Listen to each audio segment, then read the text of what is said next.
मुख्यमंत्री पुष्कर सिंह धामी के 4 साल पूरे हो चुके हैं। 2022 के विधानसभा चुनाव से पहले युवा मुख्यमंत्री के तौर पर उन्होंने प्रदेश की कमान संभाली थी। मुख्यमंत्री के कार्यकाल को सफलतम बताते हुए भाजपा मीडिया प्रभारी मनवीर चौहान ने कहा कि मुख्यमंत्री पुष्कर सिंह धामी के 4 वर्षों के कार्यकाल में भ्रष्टाचार पर करारा प्रहार हुआ है, बेरोजगारों को रोजगार मिला है, साथ ही प्रतियोगी परीक्षाओं को पारदर्शी बनाने के लिए सख्त नकल रोधी कानून लाया गया, जिससे आज अन्य राज्य भी प्रेरणा ले रहे हैं। और ये 4 साल उत्तराखंड के विकास की लिहाज से हर दृष्टि से अभूतपूर्व और ऐतिहासिक साबित हुए हैं।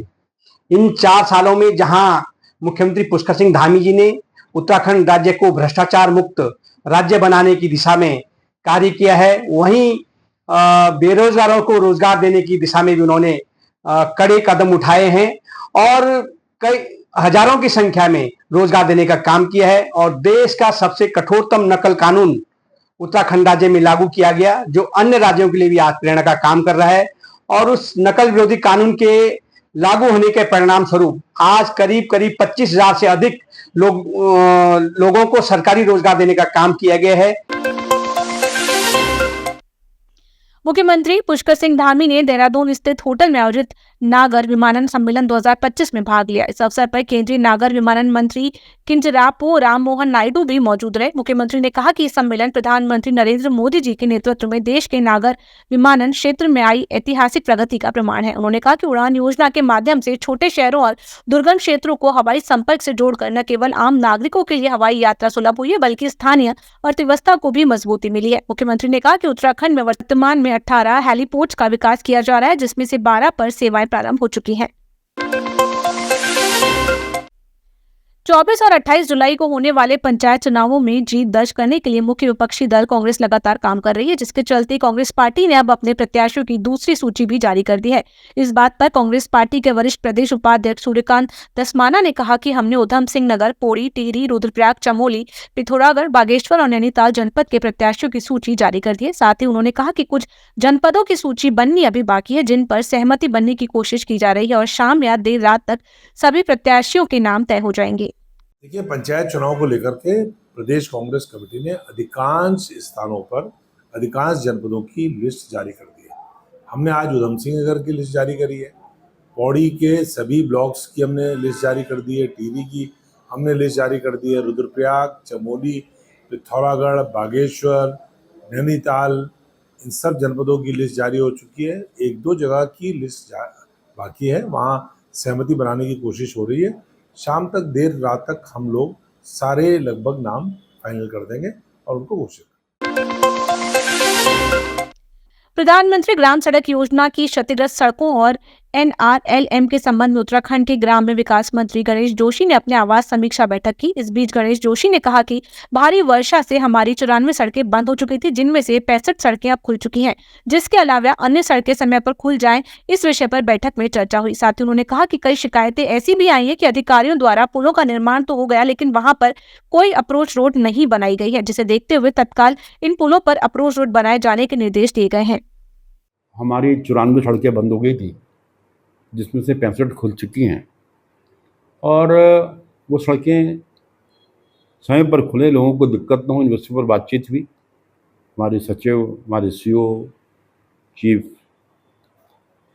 उत्तराखंड, चीफ गढ़वाल, सारे अधिकारी वहाँ पर उपस्थित थे और कई जगह शिकायत आई कि इनके द्वारा पुलों का निर्माण तो कर दिया गया है, लेकिन अप्रोच रोड नहीं बनाई गई है, जिसके कारण उन पुलों का बनाना बेकार है।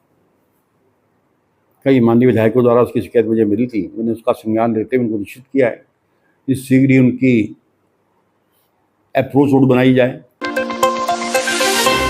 स्वास्थ्य और शिक्षा मंत्री धन सिंह रावत शुक्रवार को रुड़की के आरोग्य अस्पताल पहुंचे। इस दौरान उन्होंने कहा कि कांवड़ यात्रा को लेकर स्वास्थ्य विभाग पूरी तरह अलर्ट है और डॉक्टरों, दवाइयों की डिमांड हमने पूरी कर ली है।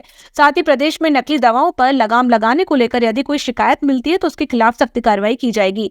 साथ ही उन्होंने कहा, आरोग्य हॉस्पिटल देहात क्षेत्र का सबसे बड़ा अस्पताल है, जिसमें लोगों को हर तरह की स्वास्थ्य सुविधाएं सस्ते दामों में दी जा रही है। साथ ही अस्पताल की जो भी समस्याएं होंगी उसे सरकार दूर करने का काम करेगी।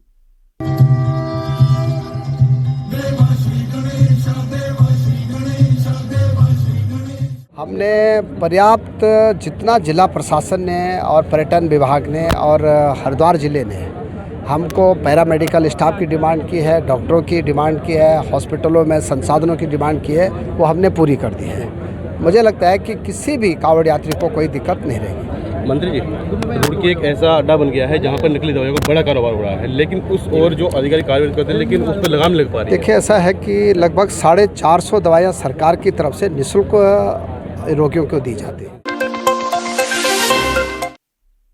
हरिद्वार में आयुर्वेद स्वास्थ्य चतुर्थ श्रेणी कर्मचारी अपने 4 महीने के बकाया वेतन की मांग को लेकर हड़ताल पर हैं। गुरुकुल और ऋषिकुल आयुर्वेदिक विश्वविद्यालय के कर्मचारियों ने विरोध प्रदर्शन किया और कार्य बहिष्कार किया। उन्होंने वेतन के स्थायी समाधान की मांग की और चेतावनी दी कि यदि उनकी मांगे नहीं मानी गई तो वे आंदोलन तेज करेंगे।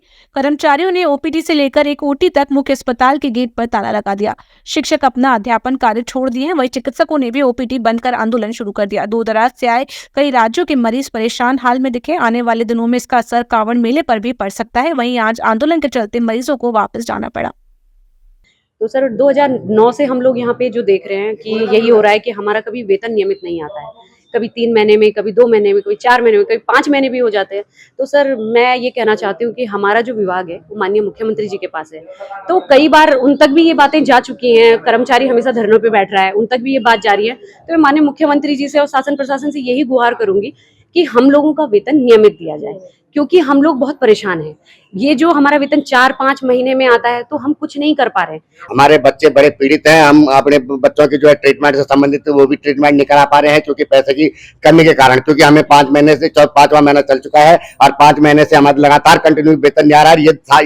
ये चीजें हम इस चीज का जो प्रणालित हो रहे हैं 10 साल हो गए हैं। बार बार विश्वविद्यालय प्रशासन को हम लोग सूचना दे रहे हैं और अलग अलग नोटिस के माध्यम से भी और शासन में भी अपनी बात रख रहे हैं। मुख्यमंत्री से भी हम लोगों ने मुलाकात की, उनको भी ज्ञापन दिया, उन्होंने भी आश्वासन दिया, लेकिन आज 4 महीना होने को है, 5वां महीना शुरू हो गया है, लेकिन अभी तक वेतन का कोई अता पता नहीं है। और इस तरह की जो वेतन की अनियमितता पिछले 1.5-2 साल से चल रही है। हर बार 3 से 4 महीने का वेतन रोक के और फिर उसको जारी करते हैं, जिससे सारे काम अटक जाते हैं और उसकी वजह से जो अस्पताल की जो नियमित मरीज देखने की प्रक्रिया है, अध्ययन अध्यापन, सारे ही काम इससे डिस्टर्ब हो रहे हैं।